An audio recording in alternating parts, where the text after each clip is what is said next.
greetings to all, it appears that Harry has been attempting to conceal certain information. The latest development involves an explosive revelation concerning William, which threatens to further strain the already tenuous relationship between the two princes. What secrets lie behind the censored sections of Harry's memoir, and why does William keep this sensitive information guarded within the palace? The situation is rife with intrigue, deception, and strategic maneuvers, and we are merely beginning to uncover the depths of this complex narrative. There is a prevailing belief that Prince Harry, previously known as the Duke of Sussex, might be keen on rekindling some form of relationship with his family. While some might view this as a positive step, considering his previous actions, it is not just King Charles III who might exhibit resistance. Queen Camilla, a prominent figure in her own right, could also be less than receptive. To put it simply, overcoming the hurtful remarks Harry made about Camilla both in his book and on the radio proves to be quite challenging.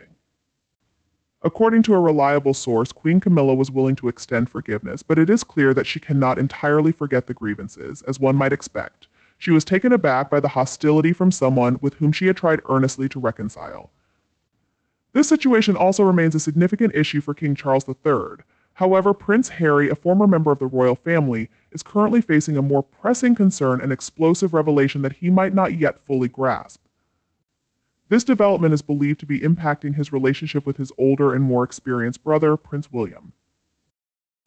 As you know, Prince Harry is currently releasing the paperback edition of his book, Spare, which does not include any new content.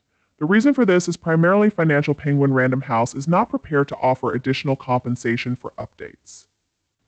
Additionally, Harry may be reluctant to reveal more controversial details. The key question is whether there is anything new he can say beyond reiterating his previous claims. Moreover, there was a notable dispute between Harry and his ghostwriter, Junior Muller, regarding what should be included or excluded from the book. As demonstrated during Harry's testimony in the UK, he struggled to provide evidence for many of his allegations. This is a significant issue in writing when claims cannot be substantiated. It undermines the credibility of the narrative. When it comes to writing an autobiography in real time, it's crucial to provide verifiable evidence to support the claims being made. Visual evidence and concrete documentation can substantiate the discussions and allegations presented in such works. However, it seems that many of the details Harry fought hard to include in his book were ultimately omitted. There have been issues with deleted content and the removal of certain material as highlighted by court rulings. According to a reliable source, although Harry may feel that much of his content was excluded, this is not entirely accurate. As always, it's important to note that Prince William is reportedly aware of the ongoing developments and the behind-the-scenes realities.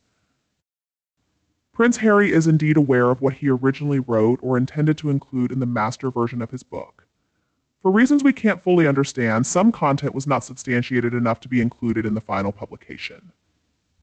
Considering the challenges and the sensitive material that was omitted, it must have been a highly intense experience. I've been informed that some of the most shocking information was excluded from the book, and although not widely known, I've had limited access to this information. The nature of these revelations is both upsetting and startling. With all due respect, one might question the rationale behind publishing such sensitive material for a global audience. It is possible to have a moment of clarity and decide to take a step back, which presents a significant challenge for Prince Harry. Many believe that this is a deliberate effort to reintegrate Harry and restore his reputation in the eyes of his elder brother, who is destined to become king. Whether consciously or unconsciously, Prince William is likely aware of this attempt. As the reality of the situation dawns on Harry, he must fully recognize the implications of his actions. The path to rehabilitation, not only within the royal family but also in the eyes of the British public, will be a difficult one, requiring humility and a great deal of effort. Despite claims that certain explosive revelations will remain hidden, as with all things, some details are bound to emerge. It's much like the old Russian fable of the scorpion: certain truths have a way of coming to light. The scorpion acts according to its nature, even when it causes harm to itself. King Charles III would be ill-advised to consider re-engaging with Meghan and Harry, especially as they are losing their Netflix deal and seem in desperate need of new content linked to the royal family. This appears to be another typical PR move from Meghan Markle, with the hypocrisy surrounding her being all too apparent. Meghan has made it abundantly clear that she harbors disdain for everything connected to the monarchy except, of course, for the title she clings to so fiercely. The irony is palpable. While she continues to present herself as a victim, she simultaneously capitalizes on the privilege, prestige, and publicity that her title affords her, despite claiming to detest it. Her hypocrisy is glaring, especially considering her previous declaration that titles meant nothing to her. Really, Meghan? You might be able to deceive the small circle of loyal supporters you have left, but the majority of us can see through the charade. Let's not forget her grand departure from royal duties, portraying herself as an empowered woman breaking free from the so-called prison of the monarchy. Yet at every opportunity, she utilizes her duchess status for personal gain, exploiting it for all it's worth. In the very Hollywood circle she so eagerly sought, Meghan's supposed disdain for the royal family seems almost contradictory, as she cannot stop talking about them. Whether in interviews, podcasts, or through self-important essays on bananas and empowerment, her connection to the monarchy seems to linger.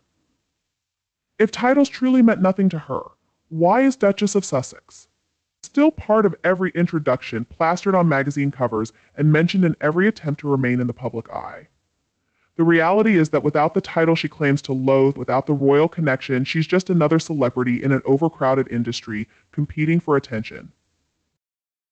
It's not the monarchy she despises, it's her inability to control it, to shape it according to her will and make it revolve around her. And so the narrative continues.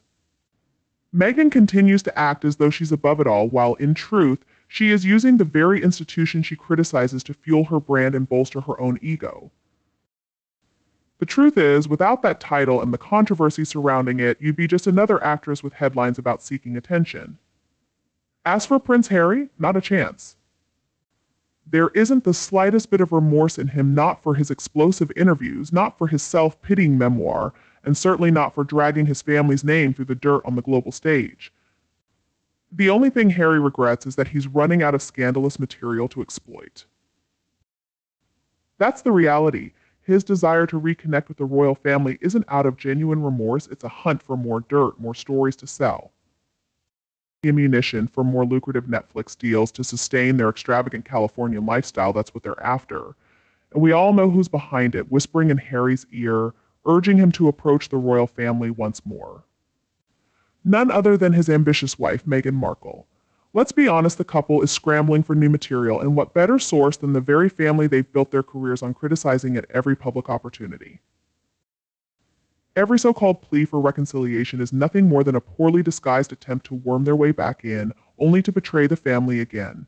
The idea that they want to mend fences is almost comical, considering they're likely plotting their next headline-grabbing move behind the scenes. The royal family should see this for what it truly is, a con, a performance fit for an Oscar, but one that's as transparent as glass. Harry doesn't want reconciliation. He craves relevance.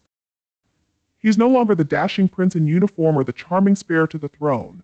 Instead, he's a man desperate to keep his name in the spotlight, even if it means burning every bridge to his heritage. And Meghan. She's there, always in the background, orchestrating every move, carefully calculating every word, all to keep the Sussex brand alive. She knows full well that without the royal connection, without the constant drama and controversy, their fragile empire would collapse. To the royal family, do yourselves a favor. Just say no. No more pandering, no more olive branches, no more open doors or second chances. Harry and Meghan have revealed their true intentions, once driven by self-interest and betrayal. Keep them out and let them face the consequences of the chaos they've created. Harry has made his bed, now let him lie in it, far, far away from the palaces and castles he once called it home, but let's not forget Harry is a 40-year-old man, not a petulant child. He doesn't deserve sympathy or forgiveness. At this age, he fully understands his actions and continues to behave accordingly. Every chance he gets, he embarks on these fake royal tours, knowing exactly what he's doing. And since no one, least of all his father, King Charles, is stopping him, he'll keep doing it. For goodness sake, Harry is a grown man. It's time he faces the consequences of his choices. It's time to close the book on Harry and Meghan once and for all. If you found this video interesting, don't forget to like, share, and subscribe to our The King YouTube channel so you don't miss any updates on this unfolding saga. Share your thoughts in the comments below. Do you think Harry deserves another chance? Thanks for watching, and goodbye until next time.